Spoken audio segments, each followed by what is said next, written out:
kā tas izskatās. Nu, ir niedrs, un tad ir meldri, un tad nāk liepu josla. Ja, nu tā apmēram tie ūdens augi izkārtojās.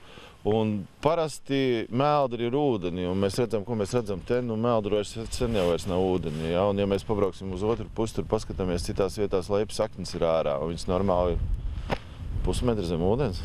Burtnieka ezers, lai gan 4. lielākais Latvijā, savā ziņā tomēr ir viens no retajiem, ja ne vienīgais, kam laika apstākļi var radīt ievērojamas ūdens līmeņa svārstības. Ezera specifika ir, ka tajā ietek daudz mazas upītes, un ja ir ilgstošs sausums, tās izžūst. Tādu ūdens tilpni papildina vien dažas lielākās upes, kā piemēram Rūja, Briede un Sada, taču ar to ir par maz, lai ezerā saglabātos vidējais ūdens līmenis. Jo daudz ūdeņu savukārt aizplūst uz jūru pa Salacas upi. Mēs 3 gadus jau pētam Burtnieka ezeru. Mēs esam šogad arī pētījuši visu satiecas baseinu. Tur gan iet runa par piesārņojumu avotiem, par lokālajiem piesārņojumu avotiem un par vispārējiem, teiksim, tādu no lauksaimniecības zemēm, kāds ienāk Burtnieka ezerā piesārņojums. Un šis ir unikāls gads, godīgi sakot, šiem pētījumiem nevisai labvēlīgs, tāpēc, ka lielākā daļa no tām ietecēm, no visiem strautiņiem upītēm ir sauss šogad, un tas sausums jau sākās faktiski jau ar augustu vidu, un vēl līdz šim brīdim tās upītes maziņās ir sauss. Ja vasaras ir sausas, tad Burtniekā ūdens līmenis samazinās vidēji par metru līdz pusotram, taču rudeņos parasti tas atkal atgriežas ierastajā līmenī. Tomēr šis gads netipisks citiem, un tā kā arī rudens līdz šim bijis bez ievērojumiem nokrišņiem, ūdens līmenis turpinājis kristies, un šobrīd tas ir jau par gandrīz 2 metriem. Pēdējo 6–7 gadu laikā šī ir otrā reize, kad uz jūru ūdeņi aiztecējuši vairāk nekā sausuma dēļ spējuši ezerā ieplūst. Makšķerniekiem zivju lomas tas gan neietekmē, taču no visām vietām ezerā gan šobrīd ar laivām nevar iebraukt. Tas atkarībā no kurienes. Es domāju, ka no ezerpriedēm tur ir grūtāk iebraukt ar laivu. Šeit, jā, paši redzat.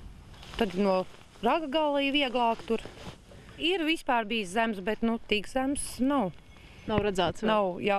Vismaz cik gadus es esmu tagad braukus te pa ezeru. Laivu bāzes un kempinga ezerpriedes saimniece telefona intervijā stāsta, izteiktas ūdens līmeņa svārstības Burtniekā novērots tieši pēdējo 10 gadu laikā. Lai makšķernieki iekļūtu ezerā, nācies vairāk kārt padziļināt kanālu. Tomēr pie šāda sausuma, kāds bija šo sezonu, tas arī nav līdzējis. Protams, mēs taču esam bagarējuši un rakuši jau vairāk kārtīgi par šiem gadiem. Tas neko nemaina, jo tas ūdens līmenis, ja viņš nostaigā par 4 metriem sezonas laikā, tad ir tā, jā. Vecākas bāzē kaut ko arī nedēļu apakaļ dzirdēja, kad jānes laivas pāri tur krācītēm. Es nezinu, kurš ir atbildīgs par to, ka ūdens katru gadu pazūd. Pirms 10 gadiem tur bija vienmēr līmenī turējās arī, ja sausums bija. Burtnieku novada domas priekšsēdētāja vietnieks Raimonds Indrāns, kurš jau gadiem iesaistījies ezera apsaimniekošanā, gan piebilst. Šobrīd nekādu citu ietekmējošu faktoru ūdens līmeņa svārstībām gan neesot. Tas drīzāk skaidrojams ar pēdējā 100-gadē cilvēku iejaukšanos dabas procesos. Tas jau nav tā kā vienā dienā viss radies, sākot jau ar to, ka Salaca ir pazemināta vai padziļināta, un līdz ar to pašu 20. gados ūdens līmeni Burtniekā par 1 metru pazemināja.